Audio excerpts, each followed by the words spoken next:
So, all right, guys, let's continue with some more new and a few more concepts about Ansible, right? Guys, till date, we have discussed multiple different features of the Ansible as a tool, or maybe you can say as a kind of framework, or why I'm saying framework, because Ansible has their own has not their own personal language. They use some kind of declarative language called YML, and using the YML, they declare or they describe what exactly we want in the terms of configuration management, right? So till now, guys, we have seen Ansible as a configuration management tool.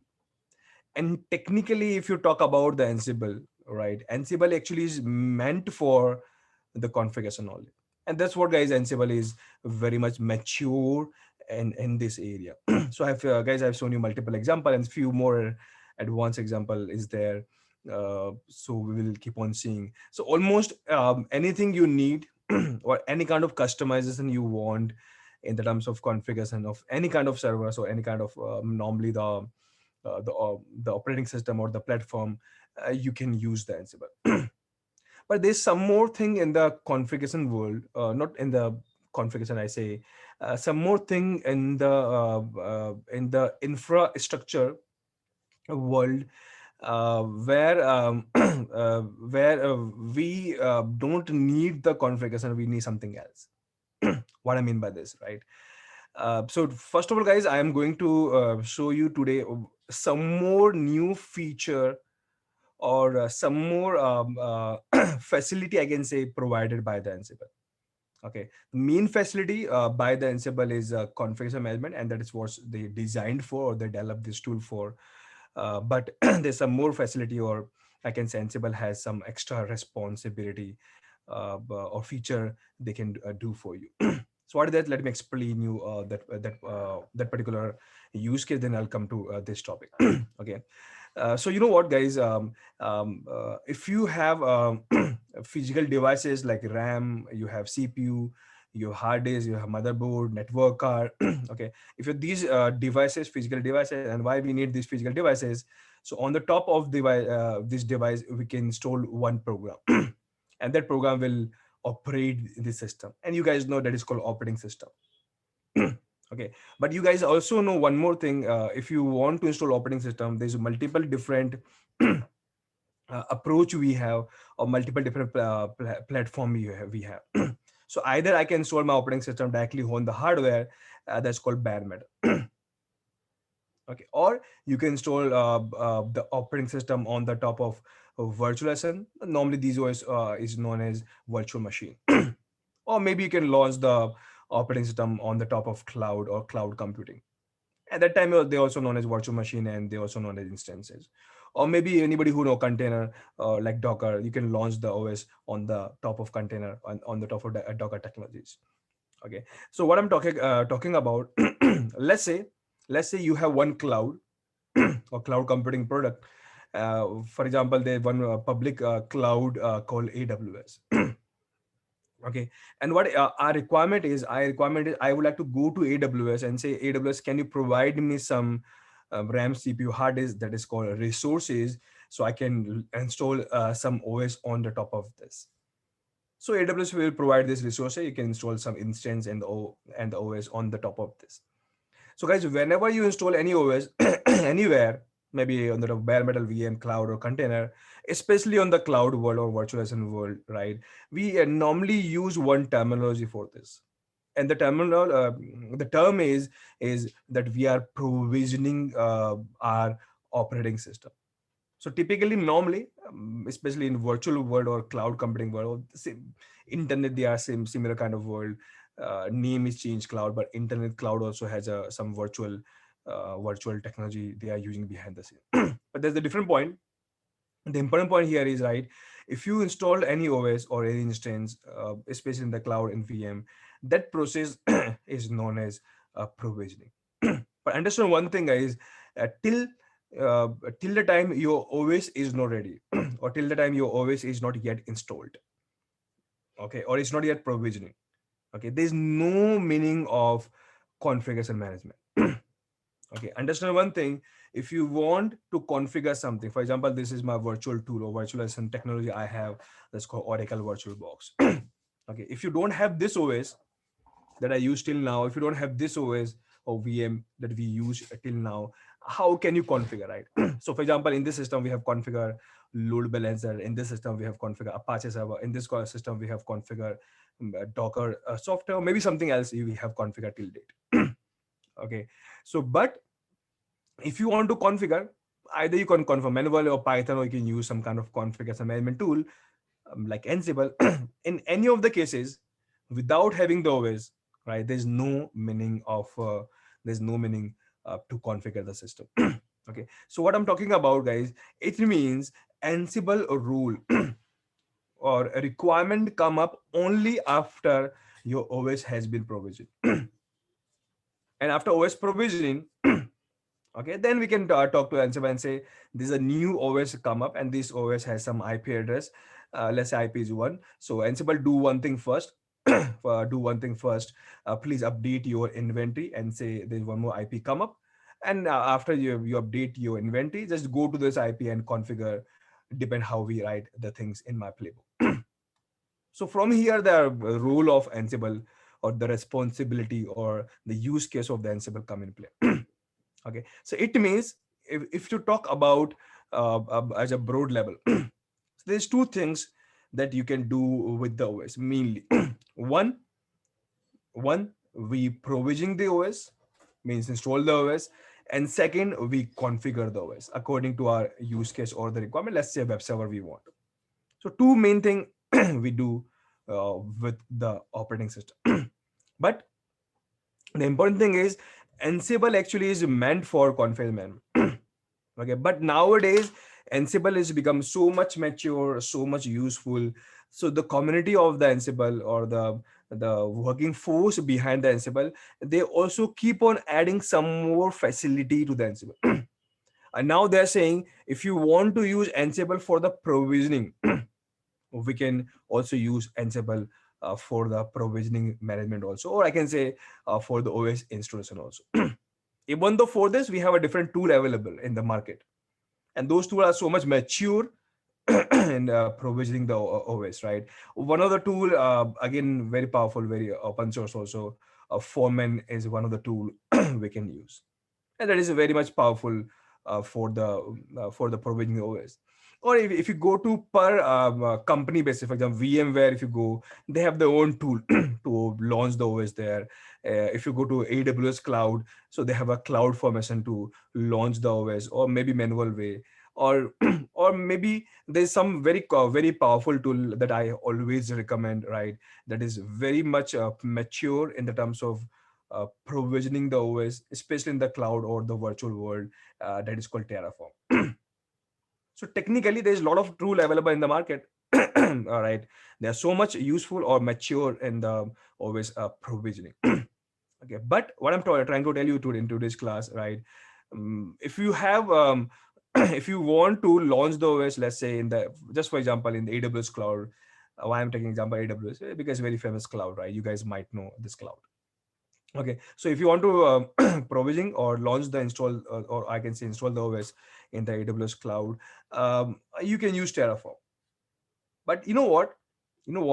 After you install the OS, okay, we don't use the raw OS, like raw means just install the OS and say let's just go and use this.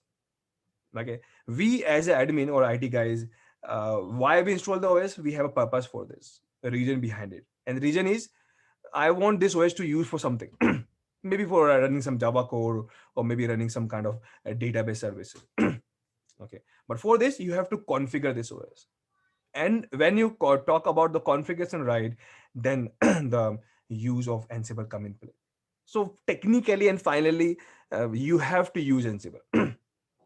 So if you would like to use Ansible, so why not we can use Ansible to do all the things. First use for the provisioning, and second use for the configuration management. So point is, guys, can we use Ansible for the provisioning of the OS? Answer is yes. And the good thing is AWS, Ansible is so powerful.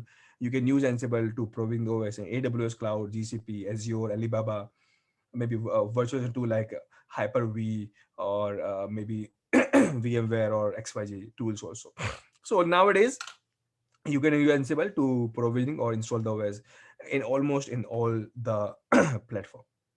Okay, but understand one thing, because I am into the Ansible class, so I don't want to take a side only for the Ansible, or I don't want me bias to toward the Ansible. I just want to make it very clear before we go for the today's class. Main role of the Ansible is configuration management. So there's a second thing these guys or Ansible communities guys are developing, but till date Ansible is not so much mature in provisioning the OS. Okay, it doesn't mean they have bug. You Sometimes your code might not work. It's not like this, because when you guys provisioning the OS, there's tons of things we require as extra features to be added while provisioning. So Ansible is not so much feature-rific, I can say. They don't have so much feature, or not. For example, if you have any kind of custom requirement in provisioning, maybe Ansible might not support.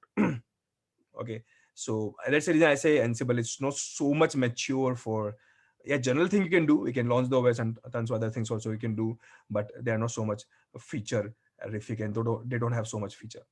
Okay, but yeah, if you have a use case that you want a tool that is so much, I can say, feature-rific, they're so much mature in the OS provisioning, especially in the cloud or virtual world, then I highly recommend, guys, somewhere if you got a time or chance, definitely learn Terraform. Very much powerful tool, very much useful tool. And I have seen this thing normally in the industry, these both the tool working together, Terraform or the Ansible. Terraform do the provisioning, Ansible do the configuration management. Or these two example, but and with these guys some other tools also work for them. Okay, but guys, today's my topic is, obviously we are not in the Terraform training. So today's my topic, guys, is provisioning. And this would be, guys, very different example for you. Okay, so in the simple term, what's my agenda and plan for today?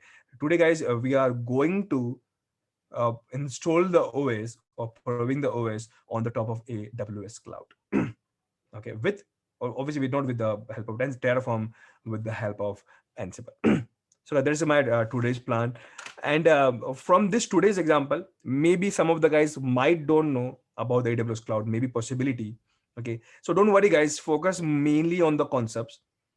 Okay, on the concepts and my approach, because today, guys, I'm going to give you some extra knowledge about the Ansible. Till date, this that kind of approach or knowledge we haven't discussed in my other classes, or my the classes that we have done. Okay, so this is one thing. And second thing, guys, before I would like to start this topic, according to, because we are into the Red Hat official training, so this topic, guys, is not the part of the Red Hat official training, so you can think it is an extra bonus class for you. And why I'm taking this class, because I told you already, guys, in my initial class of Ansible, I try to touch as much as concept of the Ansible that may be useful for your use case to solve. Okay, so plus, yeah, one more thing. This example, guys, today's class is so very much important, right? For my next upcoming classes. So in Ansible, there's a very powerful feature, useful feature that's called dynamic inventory. Okay, that is a part of our program. But again, that topic is not in detail, but I'll try to take this topic in that topic in very detail. That's called dynamic inventory. So when I go for dynamic inventory, I will take the same example and to take it to the next level. Means, are we going to use dynamic inventory with the AWS cloud? And that makes more sense when I start the topic of dynamic inventory. You understood the logical power of and the actual power of the dynamic inventory. Okay, so guys, again, so try to understood the topic. I'll try to make this topic very simple for you also. Okay, so today's, guys, my plan is how you can launch or install the operating system on the top of AWS cloud using the Ansible as a tool. And obviously, guys, we want Ansible to be automated, so we will create a playbook for the Ansible. And by chance, anybody who know about the AWS cloud, so in the AWS cloud, if you want to install or launch any OS, so AWS has one program or service called EC2 service. So in the AWS, this service that is there to launch the OS in the AWS cloud. That's what, guys, we would like to do today. So technically, in simple term, I have to write a playbook Ansible that will communicate with this service and ask to provisioning of that particular OS or this particular OS. Okay, that's what my plan, guys, for today is. Okay, so let me, guys, directly launch that OS. So you guys know, guys, if you want to do something on the Ansible, you want to do something on the Ansible, you have to always write a playbook, and playbook we always write on the top of control node. Okay, so this is my control node. I have started. I booted up. Okay, and then I'll show you how to write a playbook.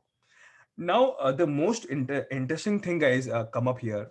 Okay, I just want uh, I want you guys think in this scenario, and please try to give me the answer. What do you think how we can solve this kind of scenario? Okay, what I mean by this, for example, today I have one controller node. This one is my controller node that we use till date. This one is running in my laptop, and here we have already installed the Ansible. Okay, so Ansible is running over here. That's why I say this controller node. Okay, and till date, guys, if you notice, we use Ansible, right? We use Ansible to configure the system.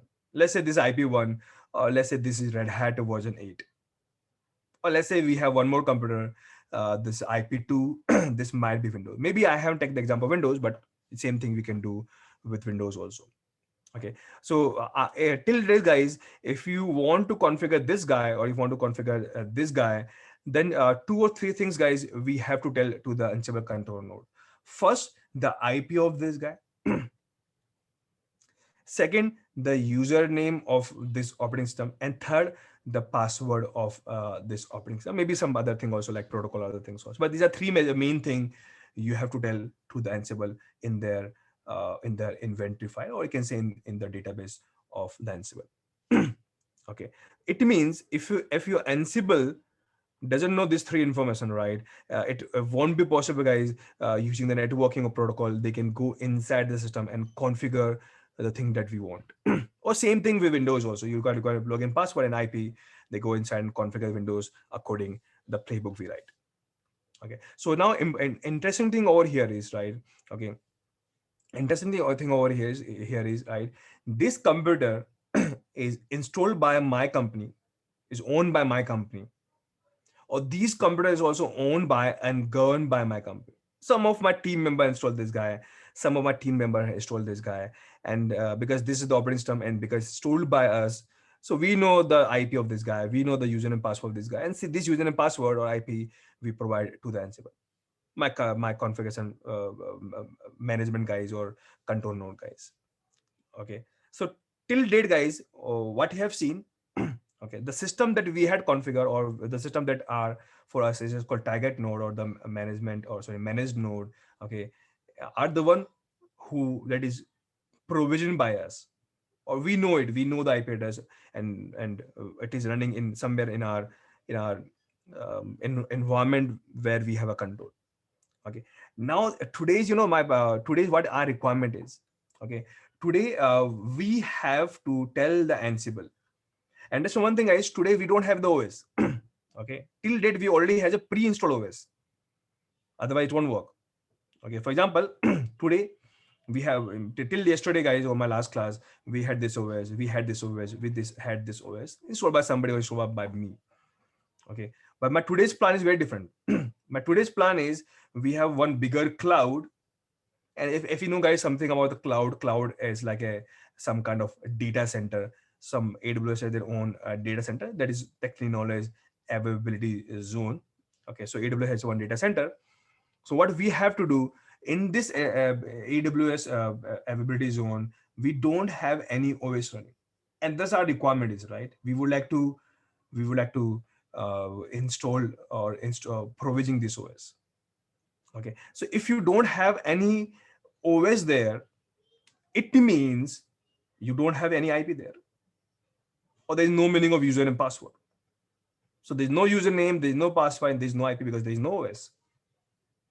Okay. Now point is, guys, if there is no IP, okay, and I told you guys till date, Ansible don't work without the IP. It is compulsory to give the IP address in your inventory file. If you don't give it, I told you guys, I've shown you multiple times, your playbook won't run. And how can I give the IP? Because we don't have the IP, because OS till now is not exist, because this our plan actually to provision the OS. And after provisioning OS, we can get the IP, then we can do the other things also the way we always do. Now, point over here is this is a very different kind of scenario. If you try to see here, okay, very different scenario. So how can we write a playbook or run the playbook on a system that is not exist? How we can do this? So guys, I want, please take 1 minute. Please take 1 minute. Try to analyze this scenario. Try to compare the scenario that we till discuss already, like IP1 or IP2 here. Okay.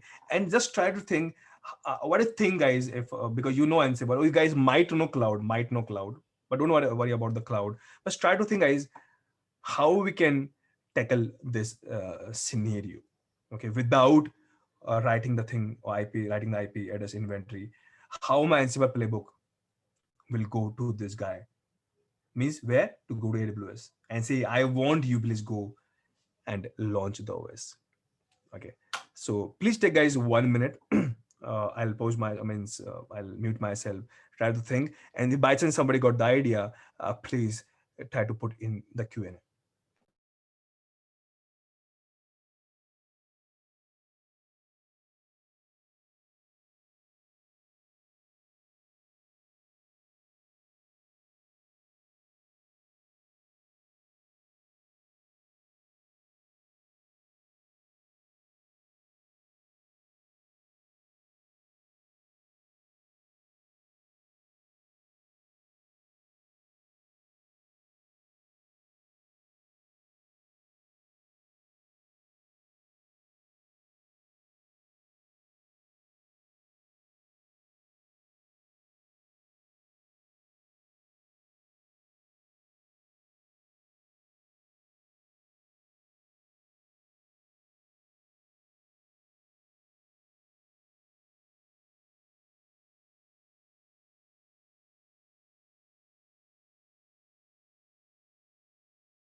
So guys, let me try to give you answer. Most of guys has posted your answers in the Q&A. Somebody has given the proper answer, but let me explain you guys how you can tackle this situation. And it is not about the AWS cloud. By my current discussion, it will might go 15 minute in totality. This will give you a broader idea uh, to tackle not only the AWS cloud or not only the other cloud. Okay, lots of components or lot of technologies where I would like to use Ansible. All right, and the challenge is the challenge is we don't know the IP address, or maybe we know the IP address, we don't know username password, or maybe we can't use all the three things. Okay, maybe some kind of the scenario might come up. Okay, especially for example, anybody who are very much interested in to use Ansible in the networking devices. Maybe you want to configure some routers or some switches or some kind of firewall devices like Cisco ASA, or maybe some other thing. So by my current discussion, guys, you can use Ansible in any of that environment also. Okay, so let me, guys, explain you first concept about these things, then I'll show you how can we solve this, right? So you know what, right, if you talk about AWS cloud here, okay, for example, let's say if you talk about AWS cloud, this is a public cloud, or let's say you talk about some kind of networking devices.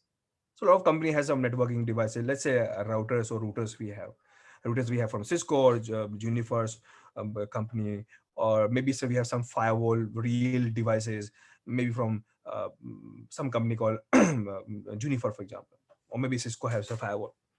Okay, so you know what, guys, right? By chance, if you got a chance and work on a router, so router is a real device. You can you can log in there the way you log in Linux, and they have their own commands and command lines. You just write some command of router, like in Cisco, we have show IP interface brief, or other protocols commands. Or firewall, they have different commands, maybe. Okay, so so you know, guys, why we are using the command. Okay, and similarly also if you talk about AWS. Okay, so if you want to configure the AWS also gives some command to you. And normally, guys, the AWS command is start from AWS. So in AWS, if you want to launch the OS, so AWS a command called AWS, please contact to EC2 service, and do we write something there, one or two lines of commands, right? We write and launch the OS. So anybody who is there with me in my AWS training in weekends, so these kind of command we use a lot. So almost every networking devices, firewall devices, or the cloud devices, or maybe a private cloud like OpenStack, Eucalyptus, they have their own command. They have their website also, that's called web app. So you can log into web app. It's called portal. From the portal, you can also configure. Okay, so technically, if you talk about these cloud or maybe router firewalls, so if you want to configure these guys, so three different facility they provide us. One, you can use a web app, means that you can log into website. By chance, if you know AWS, so let me show you. You guys might know, but let me show you. This is the website for the AWS. So I can log into this website or console or portal or web app, and here I log in, and after login, I just click and install the thing. Okay, this is one way. Second way is CLI. So almost all these devices has their own command line. So you can log in to these devices somehow, and after login, you can run their command or here and here to configure this guy. But again understood what I'm talking about. You can log into this guy by this kind of interfaces or method and configure this guy. So I can configure router for some routing protocol. I can configure firewall, some firewall security rules. I can configure the cloud to say, please go to EC2, and EC2 is meant to launch the OS. So please, can you launch and provision the OS for us? Okay, but but they one more way they have given us, and all normally all the platform or cloud and devices or appliances give to us to configure these guys, right? It's called API, application programming interface. API. Okay, and the good thing about the API is the good thing about the API is, right, CLI, if you know the command, you type the command and run it. That's all. Okay, and if you want to do the same thing again, type the command and launch the instance for us. So it's like something look like, like an Ansible ad hoc command, very like a manual thing.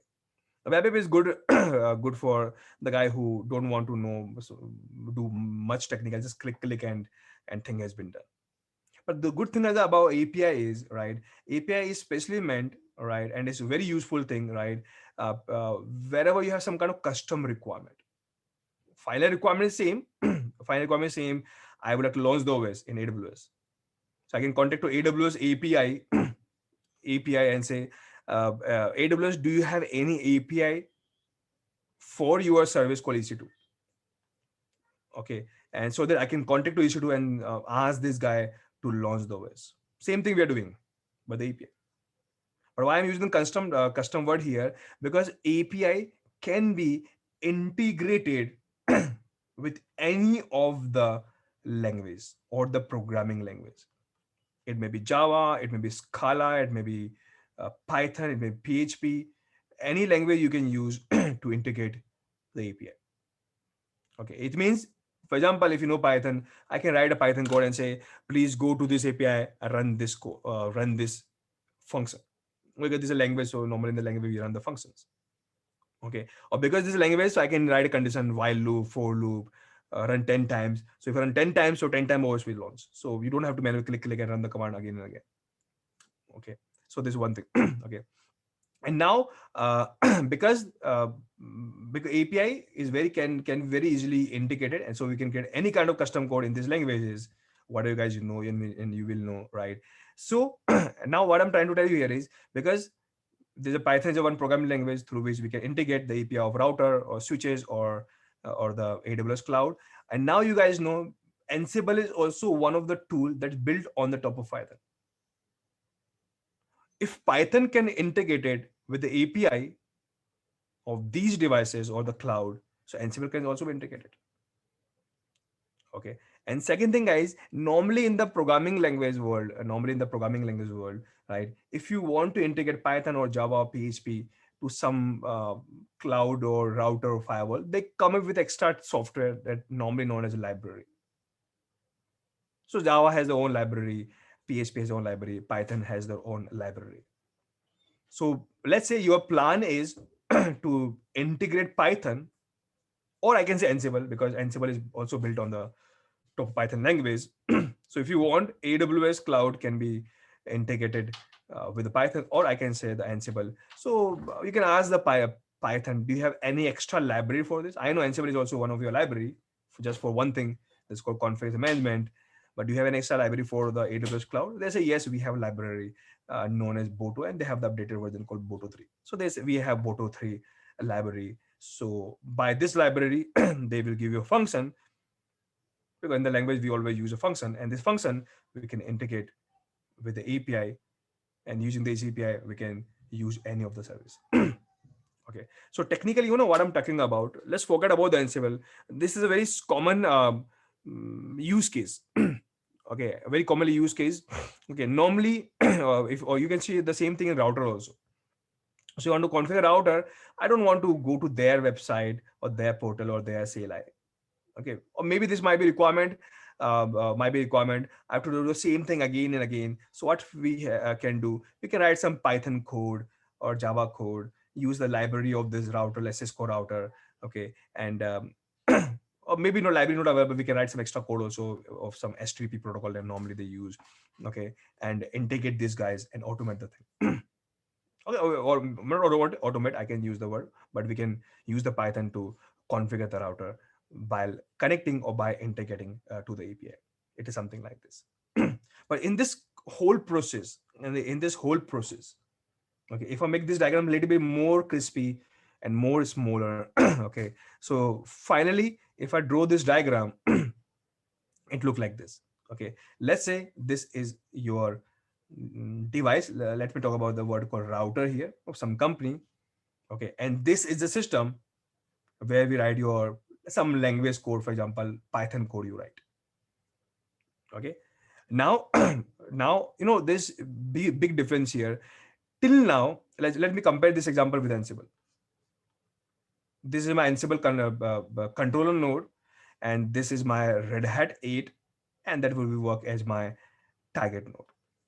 Okay, so you know guys what happened till date. Till date, Ansible always first go to this system and log in inside this OS, maybe let's say with SSH protocol. And after the login, then after login, they will run their playbook actually, and configure the or set up the entire system. Okay, and how why is possible? Because Ansible know their username, Ansible know the password, Ansible know the IP and the protocol. Okay, like this. But if you talk about the router, okay, and if you want to use Python or let's say my Ansible, maybe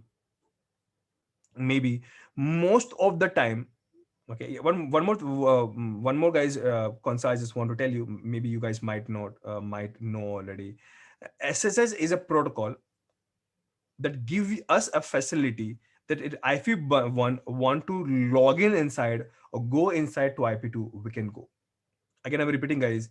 SS is one of the protocol. For example, one more protocol we have, Telnet, very famous, right? So these are some protocol, or maybe R login, RSS. These are some few protocol available in the market through which this computer one can go inside to after login. And after they log in inside this OS, they can run their command and programs. And obviously, after running the program commands, they can configure this guy. But but there's some other protocol they don't have that facility. For example, if you talk about router, Okay. Normally in the router we don't have SSH protocol. Technically we have, most of the time they enable, but most of the time this is not enabled. Okay, so let's think for a minute. A router don't have SS protocol enabled, or maybe let's say they don't have telnet protocol enabled. Most of them they have, but let's say they don't have. Okay, but if they don't have this protocol enabled, so let's say this IP3 want to go inside IP4. Why? Because I have to configure my new brand router. I have to configure this router according to my use cases. How can I do? Without going inside, I can't. The one possibility would be I can manually go to the CLI and log in and do the things. Second possibility, I can go to their website or web UI portal and configure this guy. But I don't want this. But this is like a manual kind of things, or very limited kind of features they normally provide. Okay, so what can I do? Normally these devices has one protocol we always enable if the requirement is to configure these guys, and that protocol is called HTTP protocol or HTTPS secure protocol. Okay, and with this protocol, okay, IP3 will get a way and the process through which they can go inside the IP4 and configure this guy. The only challenge is, right, only challenge, it look like SSH, but only challenge is with SSH from IP1 I can go inside IP2, but with HTTP guys, they never provide a facility that through which this computer IP3 can log in inside IP4. Again, I'm repeating the word login inside. Login means it is something like this. For example, this system I'm logging here with some login and password. After giving login and password, I can get the screen, or I can get the CLI of that OS. Okay, that normally you guys get from SSH protocols. Okay, so HTTP guys, they don't give a facility, even though if you go to some advanced level, HTTP has some kind of tunnel concept. That is a different point, but normally I'm talking about base level. HTTP guys never provide you facility through which this computer can log into this OS the way SS Telnet will do. And without login, guys, I can't able to run this command. I can't run the program. It means I can't able to configure this guy. Okay, this guy. So what can we do? Okay, so this router, say I can give you one facility, okay, through which from your computer 3 you can come to my computer 4 to configure myself. And interesting thing is with the help of HTTP or HTTPS protocol. Okay, and how? So this router say my company has created some program. Okay, and this program, uh, guys, if you ever guys create a program, in the program we write multiple functions. So they write function number 1, function number 2, multiple hundreds of functions they return, and every function is different thing. One function is for setting the IP, second function is setting the routing protocol, third function is doing something else, fourth function is doing something else. Every function is doing something for us.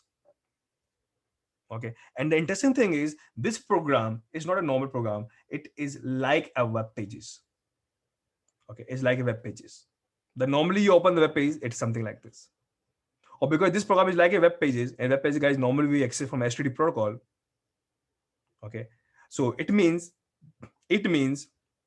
from your computer, okay, if you open or connect to the HTTP protocol using some browser, let's say Firefox or Chrome, and and by going to this protocol, if you connect to this program and ask to run this function, okay, technically on your IP3 behalf, my computer 4 will run this program for you.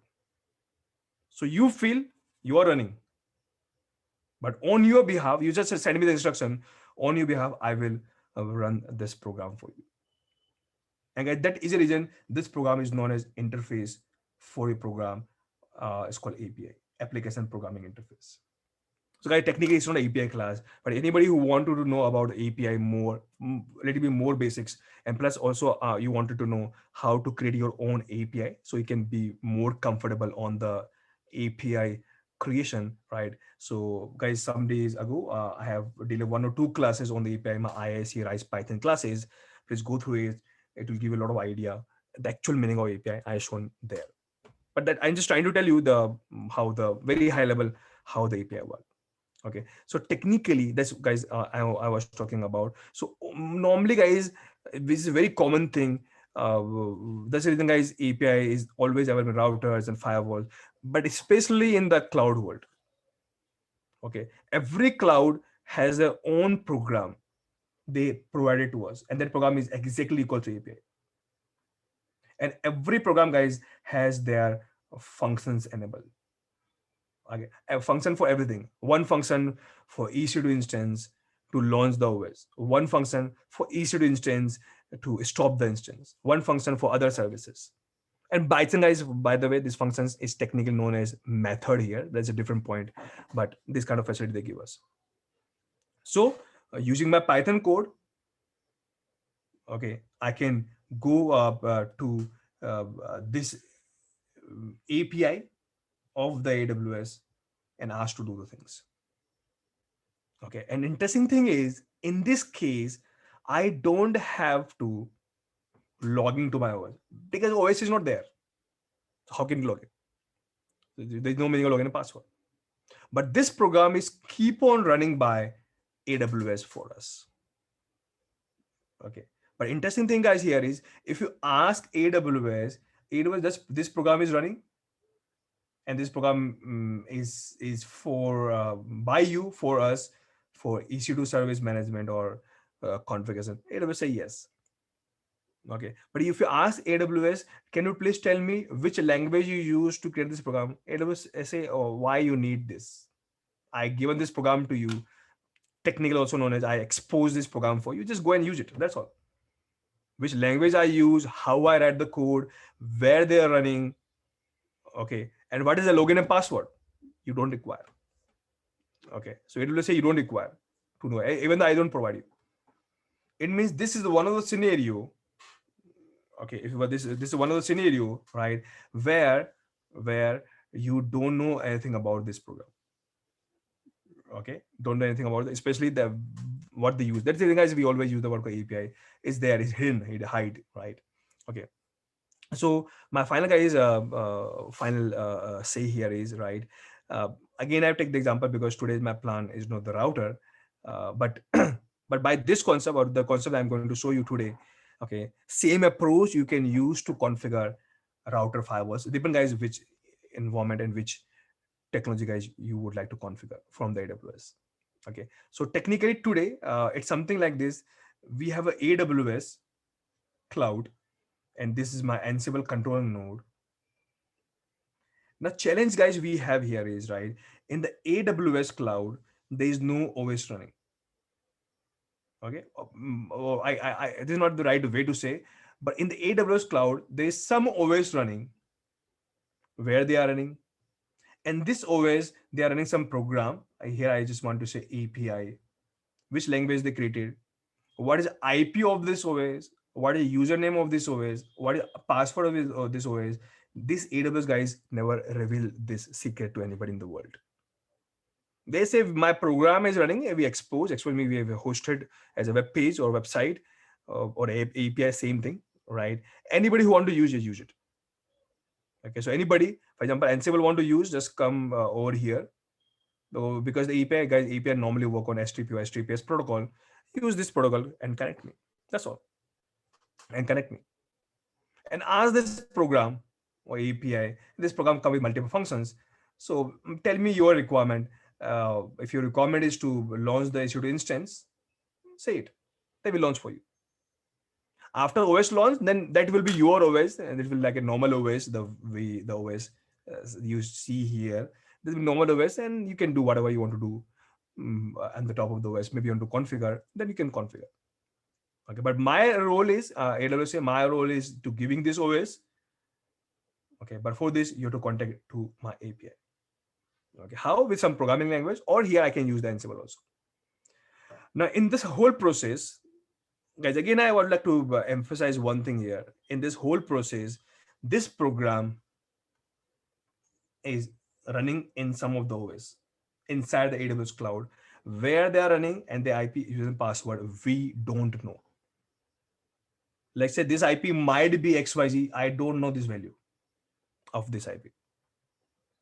And the bad thing in the Ansible is, right, Ansible say, I can run my playbook, do whatever you want, okay, or I have a capability to use S3 protocol and go to API, run the API, use some functions. I can do all the things, okay. But challenge we have is, okay, before run the playbook, I have to create the inventory, or in the inventory, I have to type the IP of this guy, login and password of this guy, and nobody know this because AWS never give this, obviously, guys, because the is a one common program for everyone in the world, right? They never give this secret. That's the reason they always expose the API, and that is the reason we don't like to use now most of the time SSH. I mean, the SSH we have to give a login and password. Okay, so same thing if you can do without providing the login and password, better is with HTTP. Right? They have pros and cons also. There's a different point, and that's not main topic for today. Okay, so guys, in this example, this is one of the example uh, where you will see your target node, and here guys, my target node is entire AWS cloud. This is my target node, and I don't know the internal login and password of the OS. And guys, here I'm not talking about the login and password of your portal. Okay, you guys might be confused with this login and passwords. Anybody who has an AWS cloud portal, for example, this is my login name, okay, of the AWS cloud portal, and this is my password of AWS cloud portal. So I'm not talking about this login and password. This is the just a website login and password. Okay, AWS cloud guys, sorry, Ansible guys never connect with this website. They always connect to the OS. Some of the OS running where this program is running. That we don't know. Okay, so guys, final my answer is, if this kind of scenario come up, maybe this use case come up, or this use come up, or any kind of this use come up, that you want to configure some devices where you don't have SS support, telnet support, you don't know the login and password, but they given you API that normally always work in HTTP, HTTPS. Okay, so so in the Ansible, because here we're talking about the automation using Ansible. In Ansible, you write a playbook. Okay, but before writing playbook, you have to tell the inventory. But in this case, guys, you know what happened? In this case, your inventory would be your own computer IP. That's what, guys, my final says. Again, I'm repeating, guys. You have to tell your Ansible that you have to run your playbook in my own computer as my control node. And this might be first time, guys, in this training, we are going to run the playbook in our own computer. Okay, that is called controller node. And you guys might know our own computer also have IP address, and that is a very a common IP. It's called 127.0.0.0. It is also known as localhost. So if you want to tell this is my computer, this is my computer. So guys, all the computer has one common IP that represent yourself. That's called loopback IP or localhost. So if you run the ifconfig command, you can see there's one loopback IP, localhost IP in this one, and they also have a name called localhost also. Okay, so technically, we have to run this playbook that will go to AWS and contact to the programming file, and ask to launch the two instances in our own computer, means in localhost. And why in our local host? Okay, because, right, guys, if you ever work on any API, okay, so API is a kind of program that are running, let's say, in IP100, and normally they run by web server, or because they were run by web server, so they always run a call with the HTTP protocol. Or whenever, guys, you want to run this program, okay, the only way typically we use is we always go to the client, and the client browser, let's say Firefox, we write a URL, and the URL we write this HTTP, right, IP address, and the program name. Maybe let's say hello.php, for example, or something.py, example, for Python. Okay, so in this case, guys, IP100 is a web server. Let's say IP1 is a client. Okay, but in this case, we run this program not by first go to system and run there in IP100. Okay, so in this example, right, we always run the URL from the client side. Client is the one who run this program, and program is the one who do the things what you asked. Maybe you ask something to create a file or to get a folder, or maybe this from this program you ask, let's say this program maybe API of AWS asked to launch the EC2 instance. So program is the one who do the things for you behind the scene, but this program is called by and from the computer of the client. Okay, but in our scenario, guys, you can consider in this very quite top typical scenario of the API program. But here in this scenario, you can consider this entire part as AWS cloud. Okay, and this entire part is your Ansible control node. So in this example, you can think the client is not client is your Ansible controller node. Okay, but if Ansible controller node have to run this API, so they will work as a client and they have to run this, they have to call this URL or run this URL, okay, in their own computer, the way you or use in your Firefox or Chrome, or maybe if you guys know curl command or wget command, you use in this way. Okay, so guys, I think you guys are new in API. I just try to elaborate this topic so you guys comfortable, because this is a very common question is being asked again and again, why we have to run in localhost. Okay, because we have to configure here, so why we are running our code here. So it is very interesting. In your controller node, you create a playbook. This playbook will run in your own computer, and behind the scene your computer will use the HTTP protocol and connect to the API of that particular target node, maybe router, switches, firewall, or maybe the cloud, AWS cloud, for example, and ask this API run. And whatever, guys, this API has a method or function available, they will do the thing for us. That's what we want.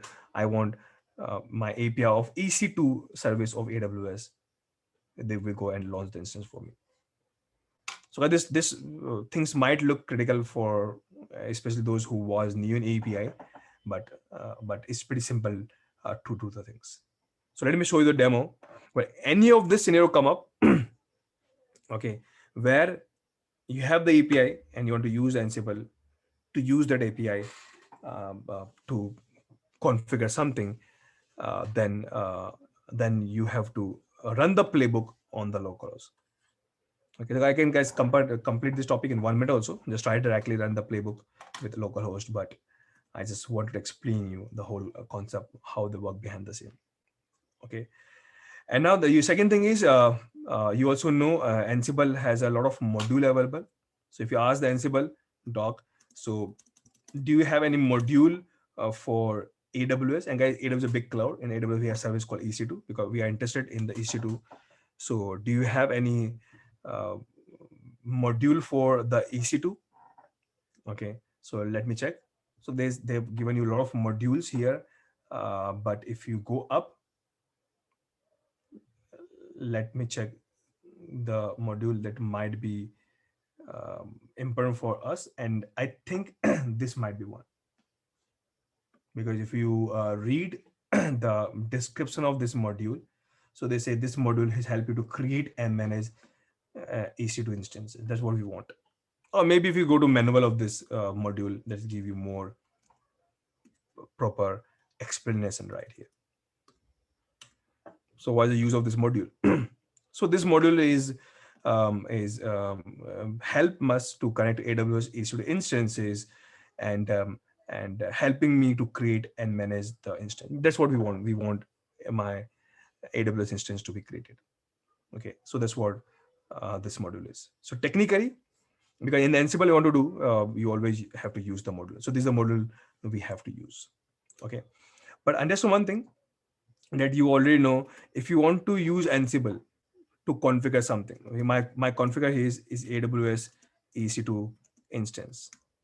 Okay, so if you want to configure something, you should know all the steps. Otherwise, it is impossible to write the playbook. Okay, so step here means because I want to launch config is not right word again, right word will be provisioning.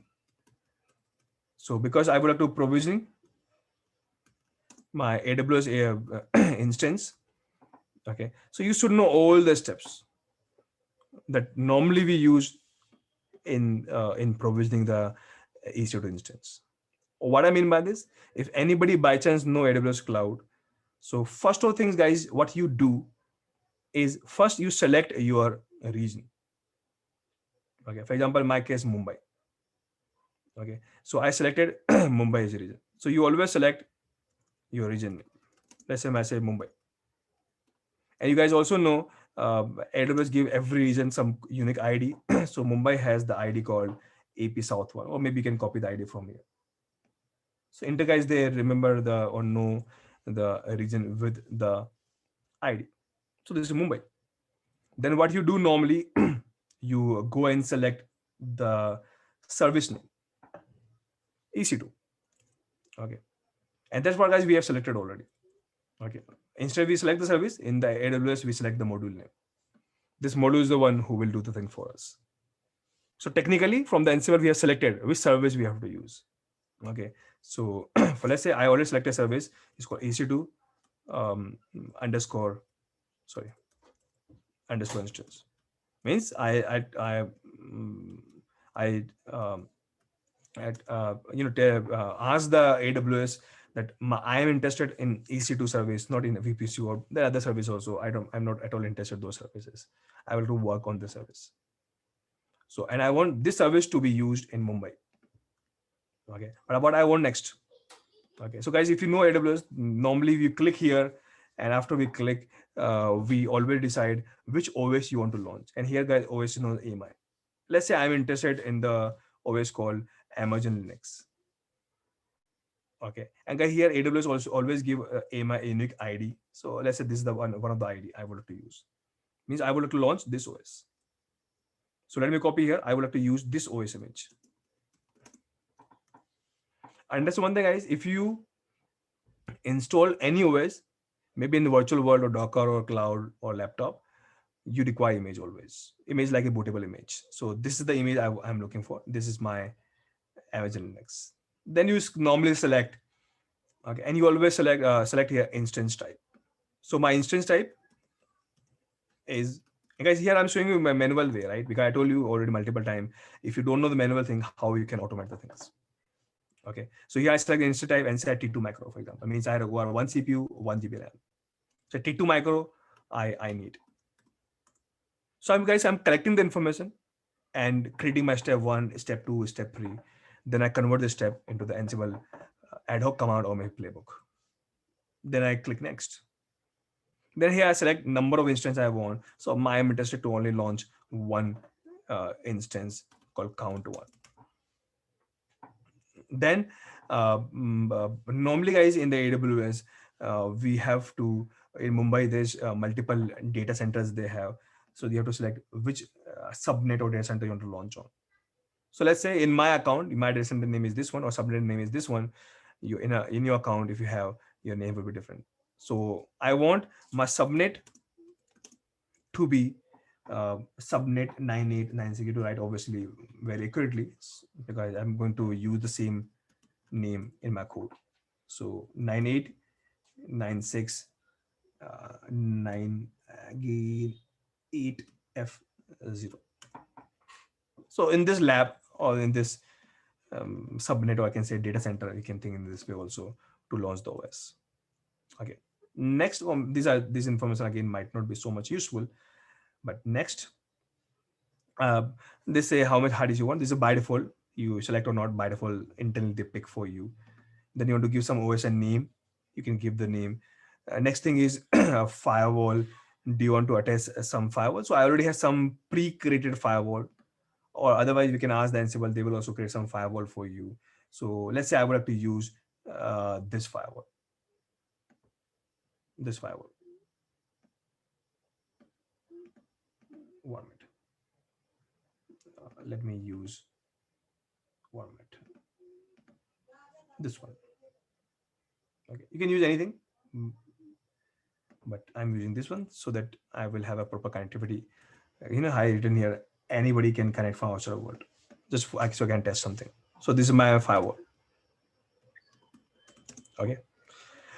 Now, finally, if you review and launch, here they ask you after you launch, uh, we can log in with SSS because this is always you install. After the OS you install, you can manually log in with SSS for doing something, or you can use Ansible again to again log into this OS for configuring this guy. So which key you want to use?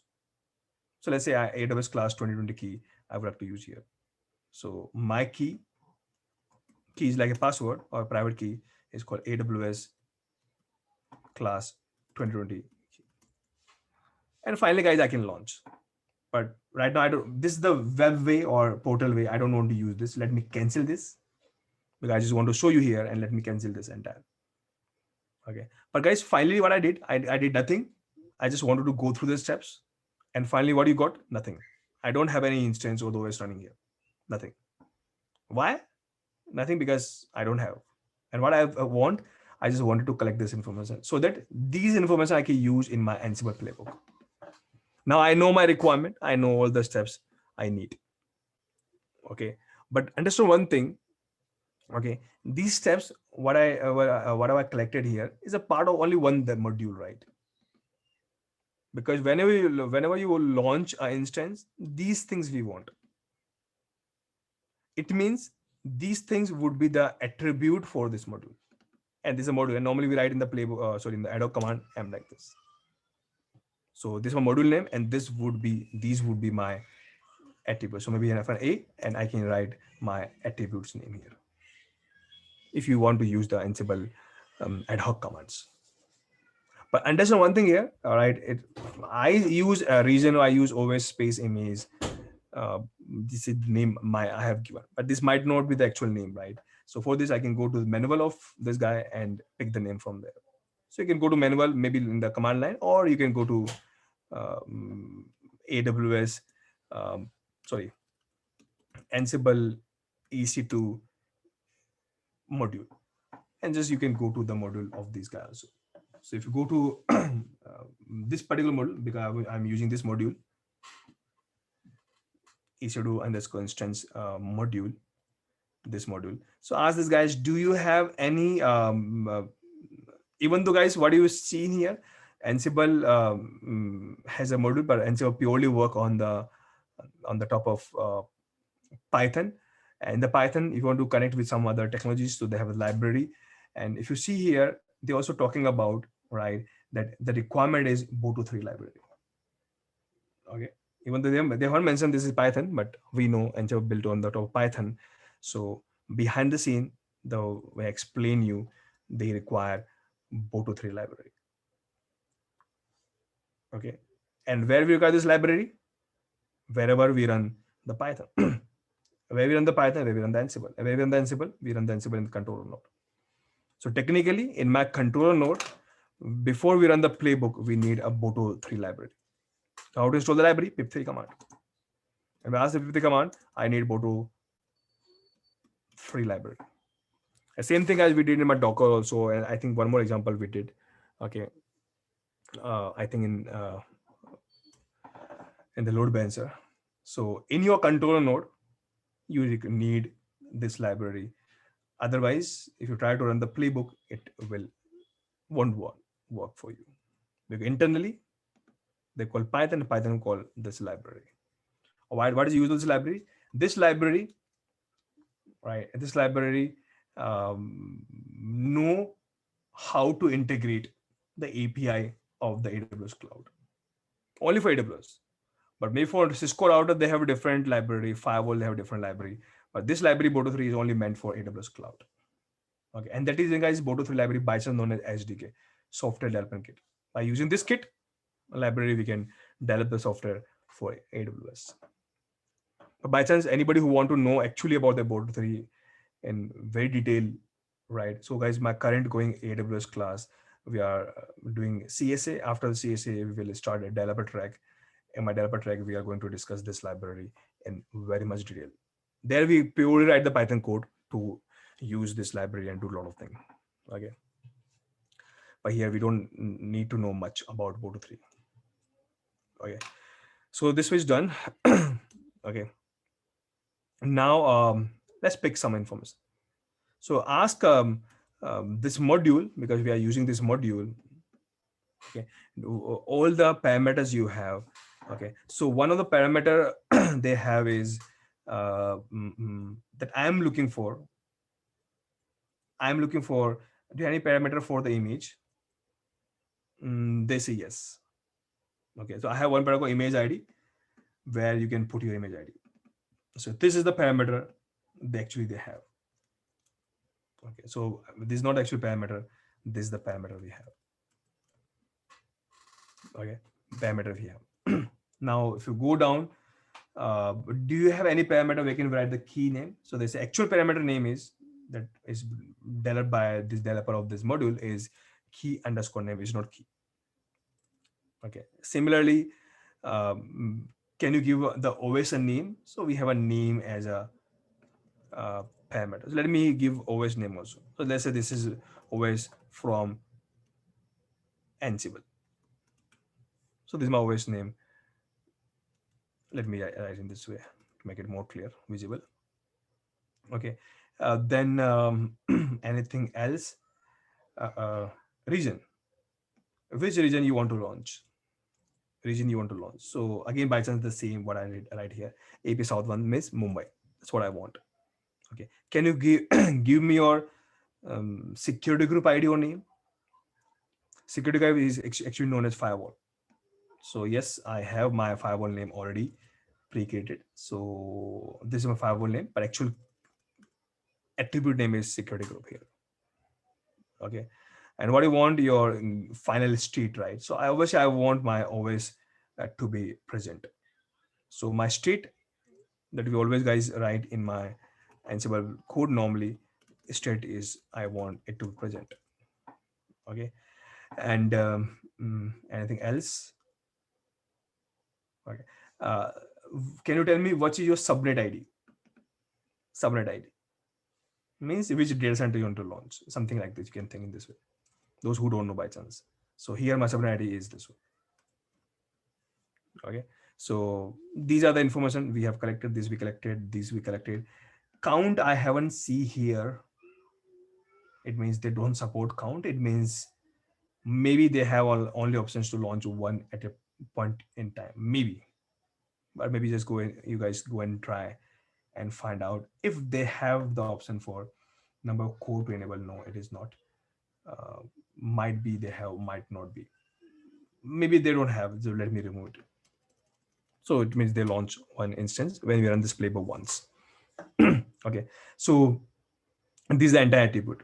Now it is your choice. You want to run you want to run as an ad hoc command, just write this attribute in double quotes the way we always use. But I would like to create a Ansible playbook.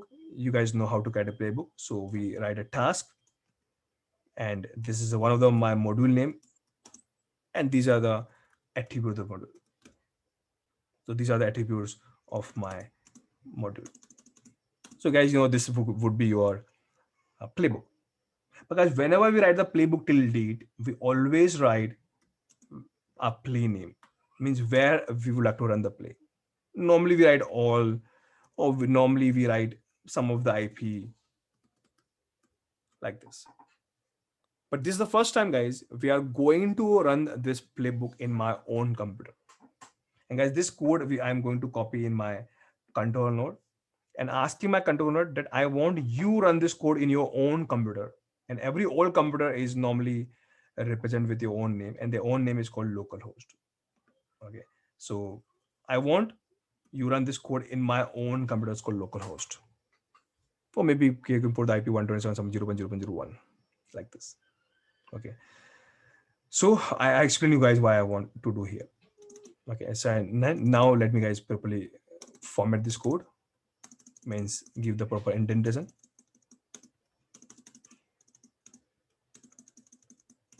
Okay, and you know what happened, guys, when I run this code, I don't see any kind of syntax mistake here. Obviously I don't want these two lines. So this code look very clear. There is no indentation issue over here. But if I run my code, okay, it will fail if I run this code.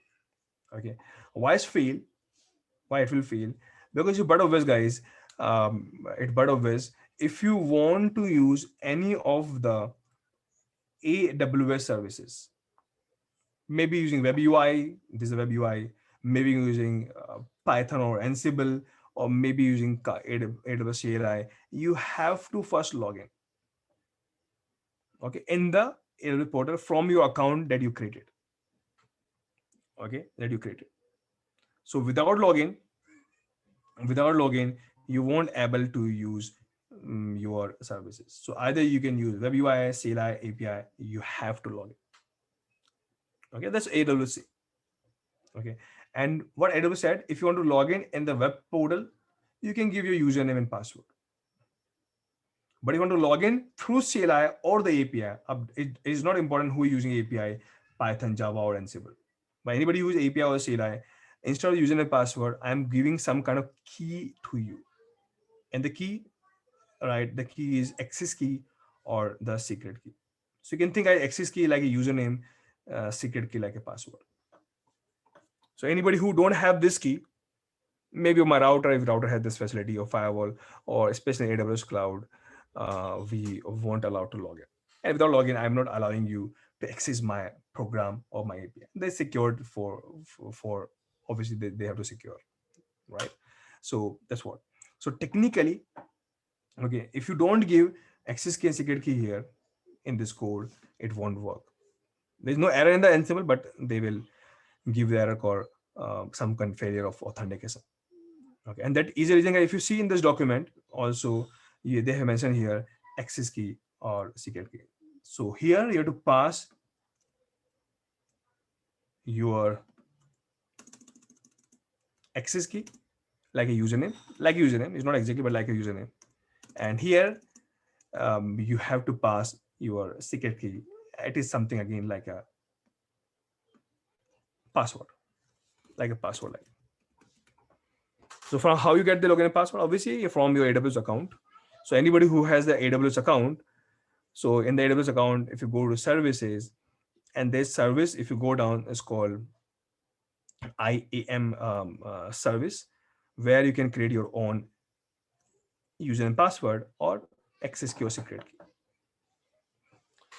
And by chance, those who know AWS, for them, this is a very simple thing because nothing very much fancy or very commonly we use day-to-day basis, these facilities. Okay, but here guys, if you see in the left, you can click user. I don't have any user here. So let me create a new account. Let me use the name Vimal. But important thing is I have to tell the access type. And I'm saying here, I want from this account Vimal, right? Anybody can use API. That's what I wanted, or any SDK they can use. Here my SDK would be Boto3, and Boto3 used by Ansible. So I enable this facility. That's all. That's all.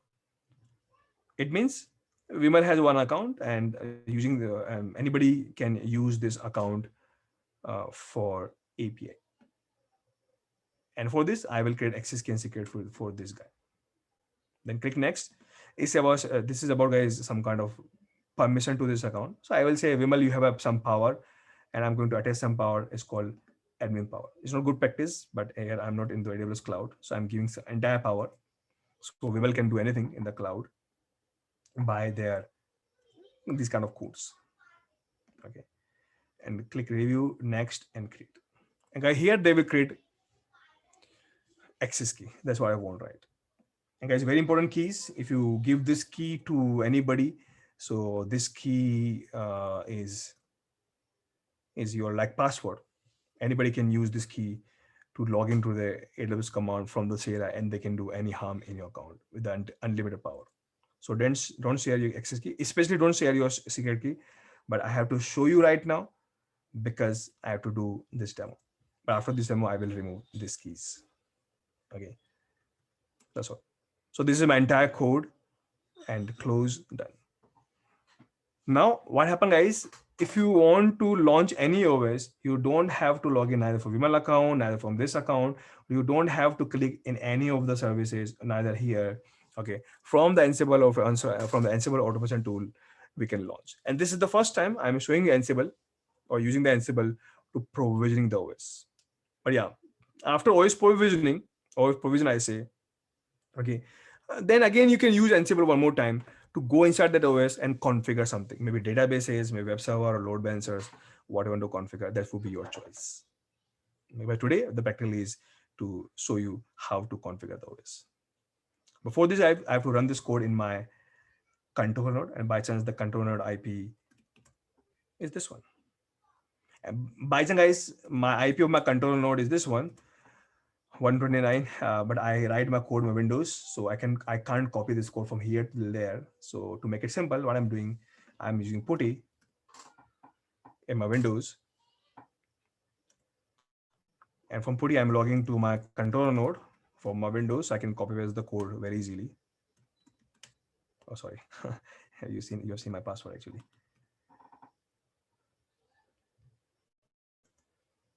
So my username is root, password edit.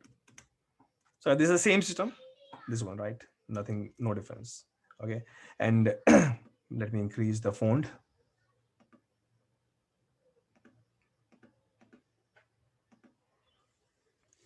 So what you will see here using the Ansible.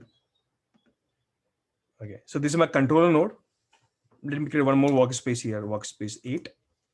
Okay, if you see, guys, here in the Ansible, if you see Ansible all -- list host, okay, I have 2 inventories, but you don't see any inventory for this IP. Okay, so either you create the inventory, because it's like a normal IP, but guys, in the Ansible, localhost inventory is inbuilt enabled. What I mean by this, okay, for example, in this command, all means show me all the IPs. But if you write the IP here manually, IP 0.120, there is no error come up. They say yes, this IP available. If you write the IP 155, they say yes, this IP available. But if you write the IP address 151, for example, they say no match found, something like this. And if you write, guys, localhost IP here, okay, there's no error come up. See here. So what I'm trying to tell you, guys, here in Ansible, if you write this IP, if you don't write the IP in your what do you say, inventory file, it's not required. If you write, you don't require write, because this is your own IP, personal IP. Who are you, your control node? So you don't have to specify this IP in your inventory file. So it is by default there. Okay, this is one small thing. And second thing is, we have to run my playbook. So let me create a playbook for AWS. This is called YAML file, and let me copy my code for my Windows to this Linux system, because I have already logged in with putty. Login. Now what this code will do, okay, the important thing is this entire code are going to run my own computer, and this information is already there in my inventory file. Okay, and that's one thing, maybe some guys might don't know localhost. So localhost is just a name. We can use the IP also, whatever you want to use, the same thing. Okay, but this code, when I run this, when I run this code, guys, how you run Ansible playbook. So when I run this code, okay, this code actually run in my current computer here. Okay, or this code actually deploy here or configure the system. But the interesting thing about this code is this particular module. So anybody who has created this module, inside this module, they have written the URL of API of EC2 service. Okay, so inside this module, you don't have to worry about 1 minute. Inside this module, right? I don't know what has happened here with my screen. One minute. Okay, so this is the AWS cloud. They have a service called EC2, and I told you guys every service has their own unique program called API, and every API guys has some kind of unique URL. Okay, so anybody who has created this particular module EC2 underscore instance, who created some of the developer of the Ansible or mm, community guys has created this module. So inside this module, they already given this URL to you, so you don't have to worry about where the AWS is running. And how they know the IP URL, because it is available in the AWS document. Where my API is running. They never give the OS name IP, or I can say the username and password of that OS, right? So otherwise anybody can log in, or they don't give SS access also. Okay, they only give the API that work with HTTP that I explained you guys already. So technically, I'm trying to tell you, you don't have to worry about. Maybe we are running this code in my own local computer, but my local computer you can think is like a web client. They call this URL or API and ask this program to run there. Okay, so it's like a look like very really complex, but anybody who know API might not able to understand one single time, one single go. But finally, guys, my code is ready. My code is ready. I don't see any kind of syntax mistake here. But as soon as guys I run my code or I run my playbook, you will see one instance will come up here. So there's no instance in the Mumbai region in my account. Nothing is here. But let's see it's working or not. So they launch one task. They launch one task in my own computer. They feel now with why they feel I don't know. Let me check. Unsupported parameter EC2 instance module. Instance type supported parameter include, which is unsupported. Let me check.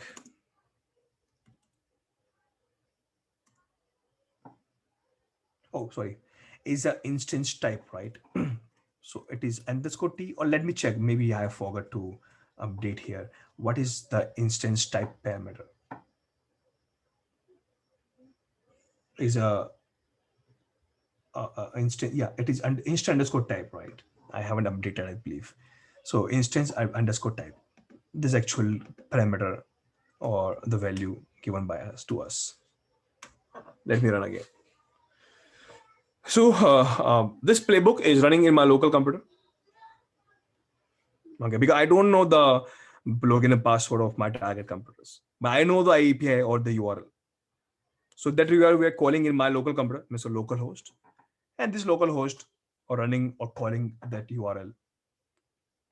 Okay, and asking that guy using the S3 protocol, can you please run this URL, run this API, or run a program to do something?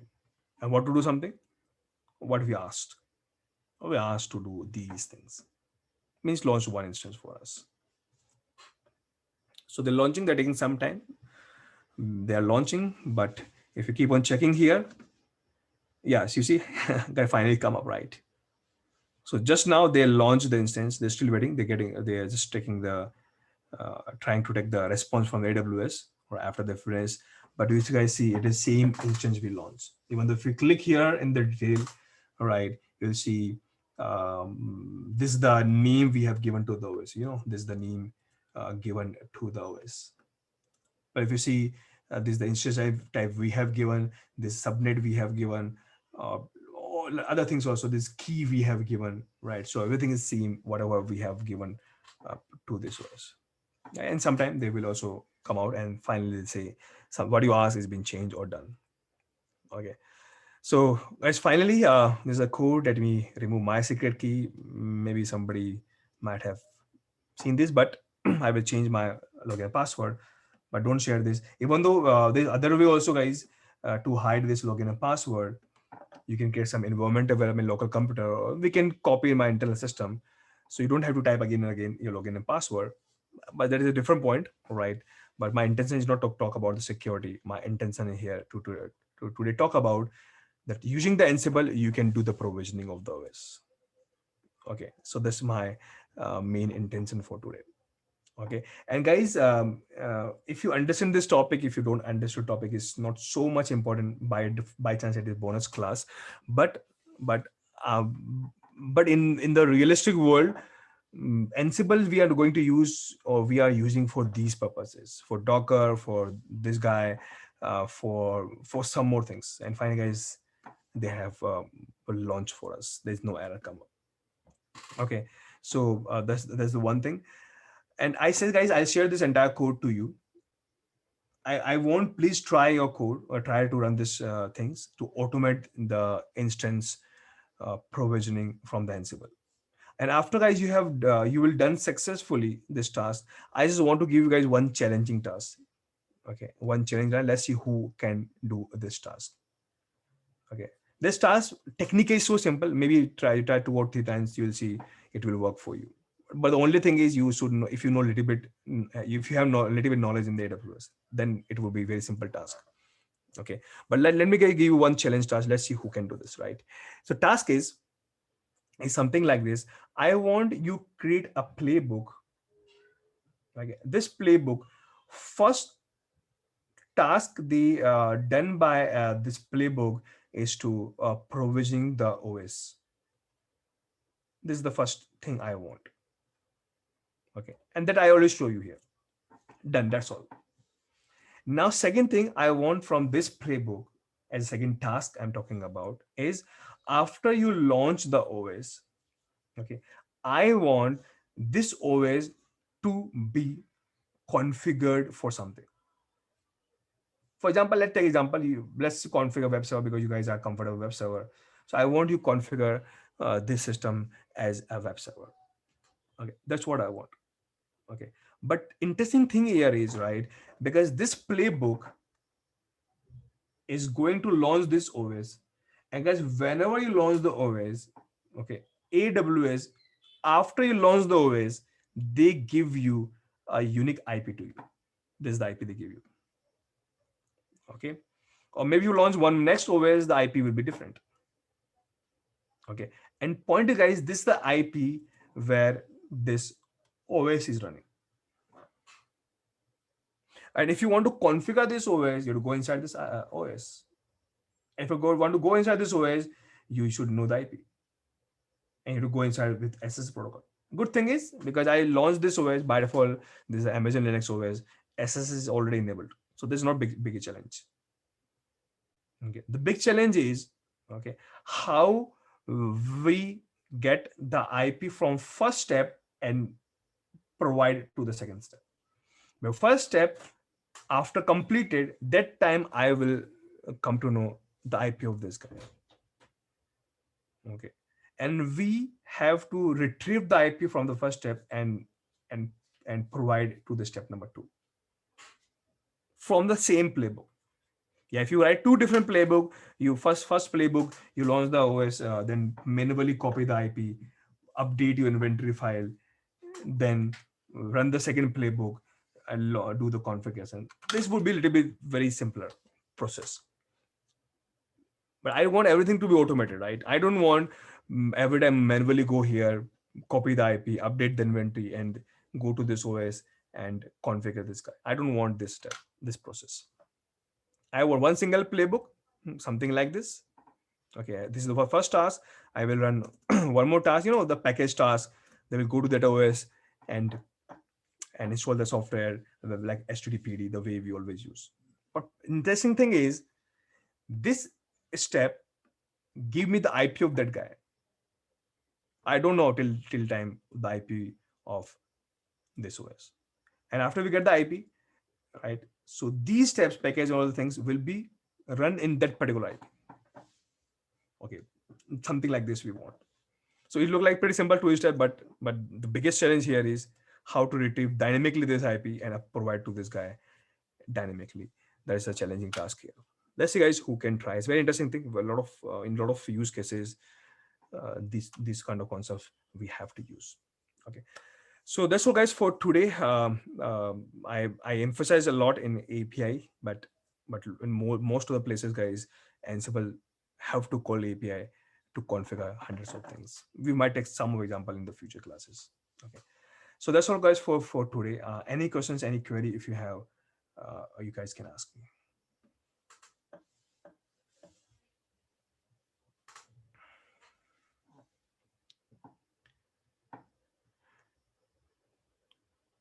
So Parth asked me, we launched Docker, Kubernetes router, and almost most of the resources using Terraform too.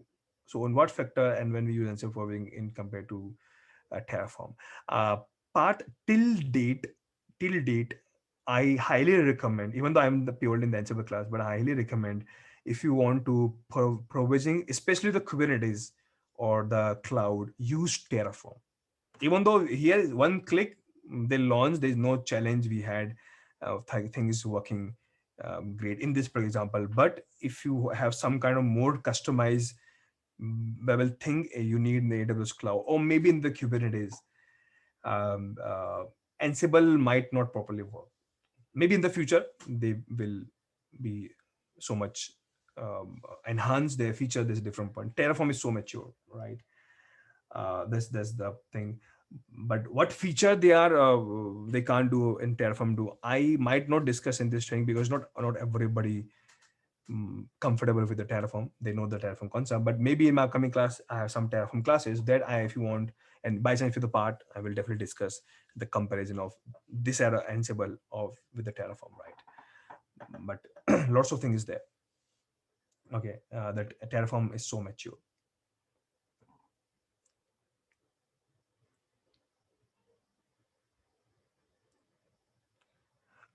Mohammed, don't worry if you think in your area, uh, in your area, if some internet issues are going on, don't worry. Connect to my team. They will share you the recorded class. You just go to this. Uh, Akshay, yes, we have some discussion of facts. I think we have already discussed, but the concept that you're talking about, the turn of the gathering fact. So I have one example on this in my upcoming class. That time I will explain you what you are actually asking. But in this example, if you disable the gathering facts also, it won't impact us. So in this example, we are not getting any facts. Okay, and we are not using any facts here. So if you disable the fact gathering or not, um, it won't impact my code.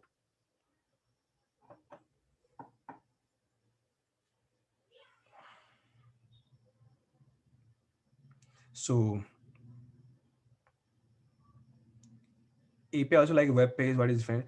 Actually, Rahul, I just use this word to make it to you guys, to make you guys comfortable. But it's not like it's not only web page. It is like, you can think it is like backend program, right? Like a PHP. You can think in this way. That will do something for you. Okay. So otherwise, I highly suggest you can go to my API classes, freely available in my IIC Rise channel. Explain very simply, very clearly with some real demos also, so you can get more idea what exactly meaning of API. Guys, how to delete this user? Let me guys delete my user. So you guys, anybody who don't know how to delete the user, they should also know, right? Maybe after practical, if you want to delete the user, you can also delete. Okay. So just again, go to the same page of IAM, click in this user, click the name and delete. That's all. So nothing challenging. Let me delete, because I don't want anybody use my account.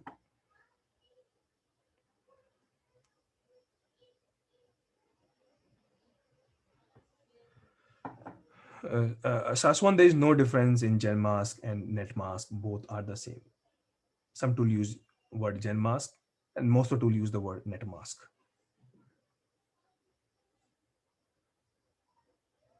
Yes, that's what Yadvi I given this task today. So what you ask me, similar kind of task I have given to you today, to everyone today. What is different configuration and the provision? Simplest term, installing the OS. If you want to install new OS, it's called provisioning. And after the OS installed, uh, then what you do, you go inside the OS, create a folder, install software. That's called configuration.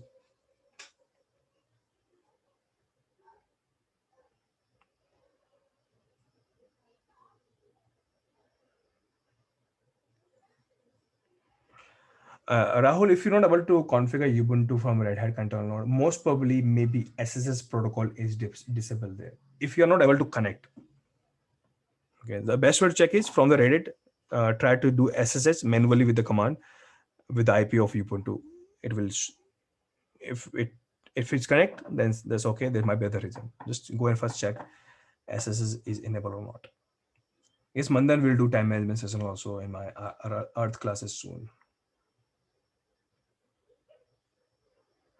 Yes, Venkatesh, this is right news, but not perfect.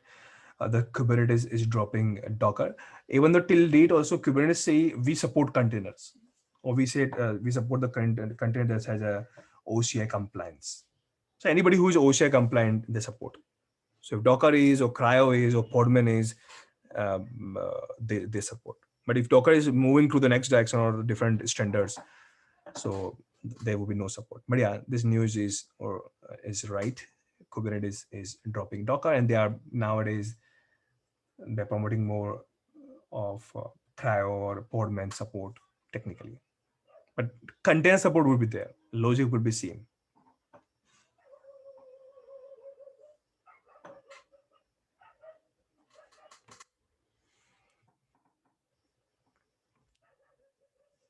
Yes, Sarthak, if you can think, you can do this practical with some socket.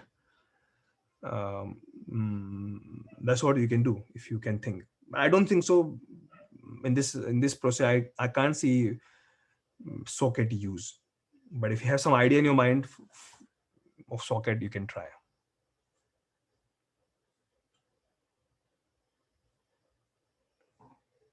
No, Venkatesh private IP is not unique. Your IP, my IP may be same.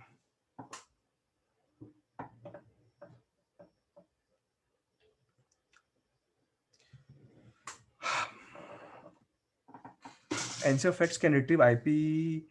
Ansible Flex can retrieve only that information, that IP you already know. Understand, guys, till date. First, we connect with the IP, then we retrieve the Ansible Facts. It's not like work reverse, right? It's not like this that we know the Ansible fact, and from the Ansible fact we know we get the IP. So if you don't know the IP, how you go there, and without going there, how you can retrieve the facts. The challenge here is we don't know the IP, because after my OS launch, IP would be anything. I don't know what is the IP, what would be the IP they will assign to that OS.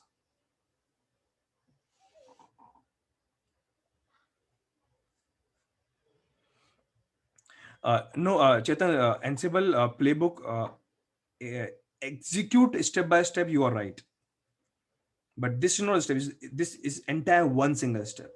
Okay, so guys, don't consider these are the steps. So this is not one step, two step, or three years. From here to here, the entire one task, maybe one task has hundreds of, maybe tens of attributes, but it become one step. Then package might be second step. Then service might be next step. So guys, in the Ansible, they run the code step by step. Means first they run this task, then they run this task, then they run this task. Okay, but right when they run this task, okay, so they use all the attributes. Okay, and they use all the attribute, and where they think which one they have to use, which one they want to use first and second, it is written inside the code of this guy. Okay, so this code, whoever had written a module, they will handle.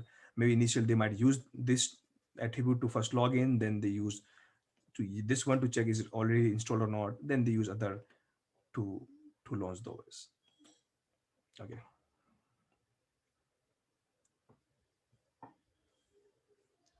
Yes, Prakhar, normally API work on HTTP or HTTPS protocol.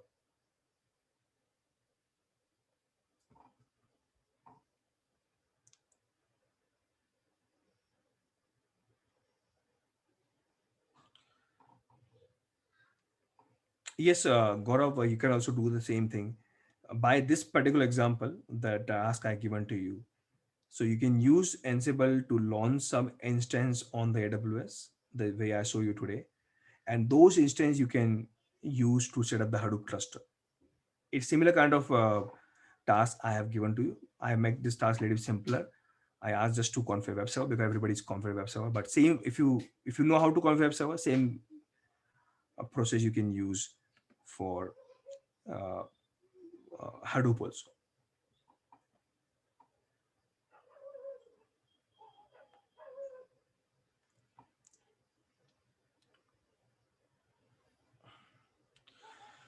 So I think, guys, I'll try to touch many queries and Q&A here, and that's all for today. And um, any other queries, guys, maybe touch in my upcoming classes. There are lots of things, guys, Ansible can do. I try to touch as much as use case. Plus, we also keep on discussing some internal concept of Ansible. Like maybe tomorrow, guys, we might go for handlers or roles or regex. So these are the Ansible respective concepts. So I'm just, guys, trying to mix match. Some I take as a use case, some I'm taking as a class as a in Ansible concepts. So that's all, guys, for today. We will, guys, connect you tomorrow. Bye. See you. Good night.